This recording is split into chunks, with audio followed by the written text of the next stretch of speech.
All right, this is what's on the list for today. So, for anybody that knows the Rhode Island concealed carry process, you know that it is not the most fun thing in the world. There's definitely some hoops that you have to jump through. One being the Army L target that you have to shoot at 25 yards. You have to score a 195 or higher with a 30-shot string. You have 1 minute per shot, and again, you know, if you had a large capacity handgun, you could do that, you know, in 1 or 2 magazines potentially.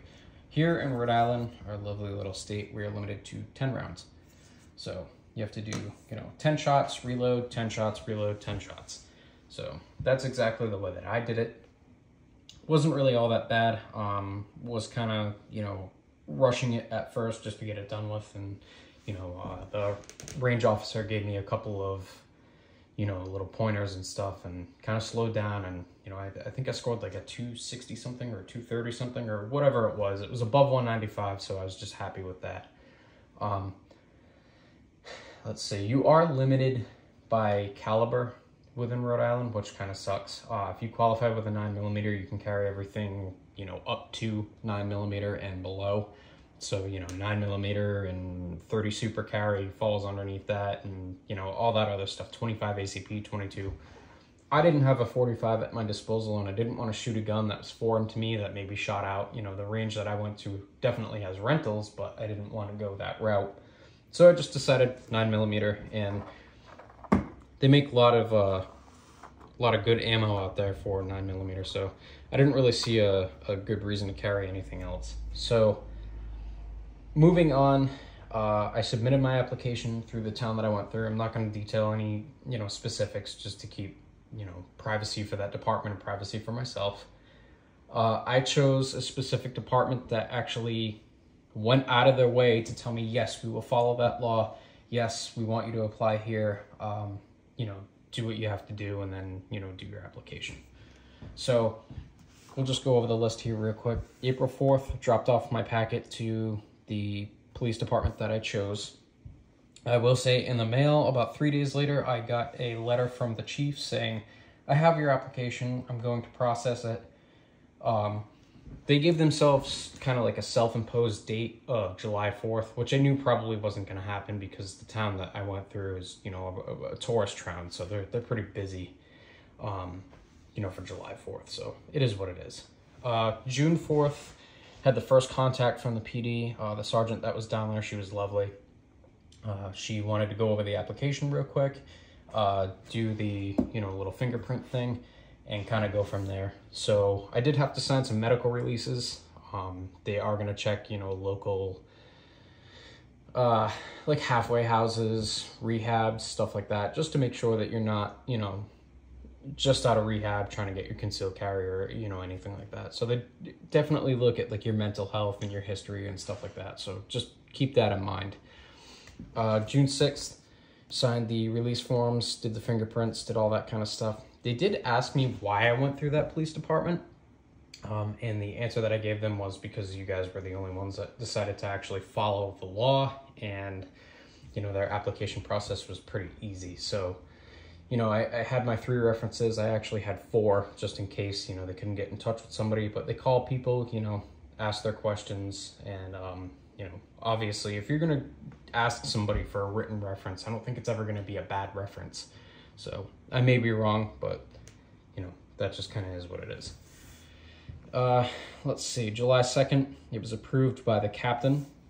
When I got called about this, I thought it was the approval, you know, kind of as a wash, like I would go in and pick up my, you know, concealed carry permit and all that kind of stuff. Not necessarily the case. I was a little bit disappointed with that. Is what it is. Can't really do anything about it now, so, you know, only had to wait a little bit longer, not a big deal.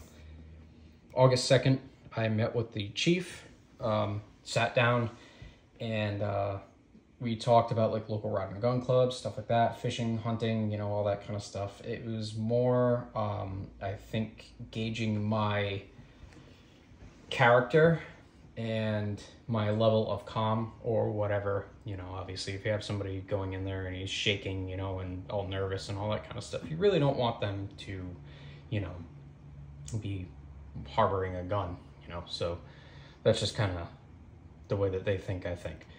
Anyway, August 6th, I had my concealed carry card in hand.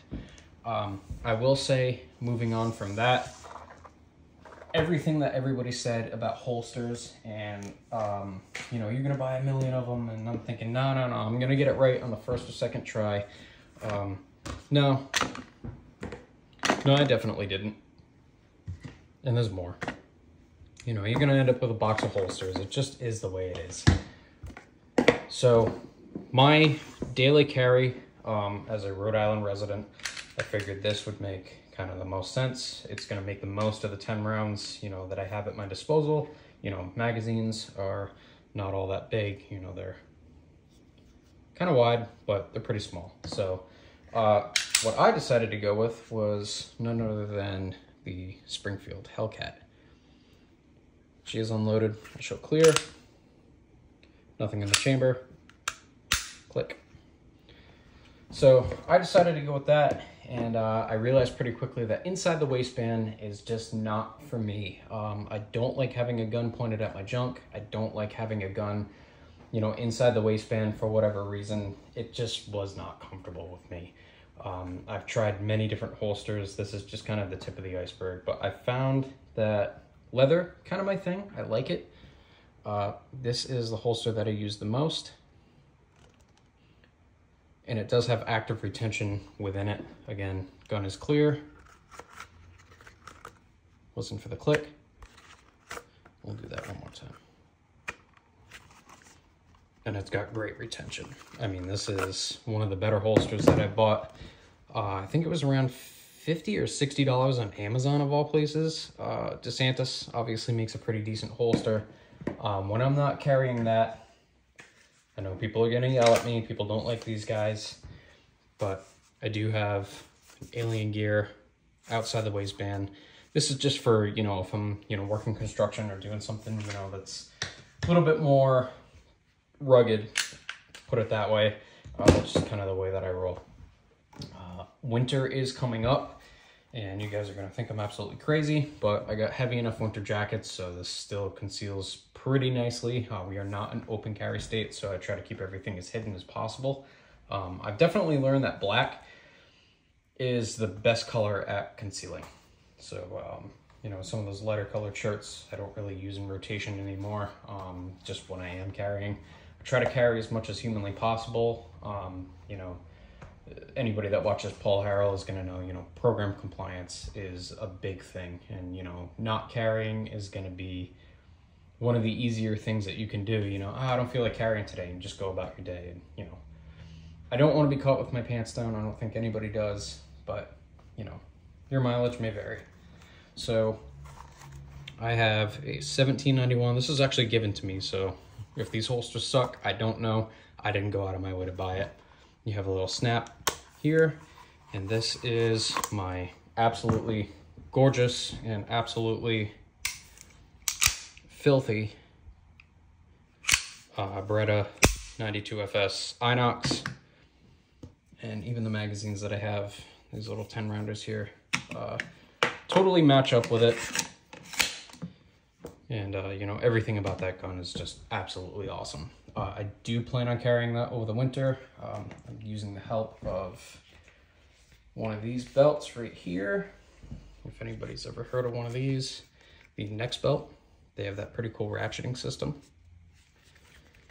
So I'll show you guys here real quick. Bear with me 1 second. So I'll just give you guys a quick little view here. You can see that little thumb. And they're very minute adjustments. I think each one is about 1/4 inch, and then you have a little lever up front. You basically grab the end of that. You can flick that. I want to see you flick it down on the front, but either way, you can release that pretty easily. It takes a little bit of getting used to, it just kind of is what it is.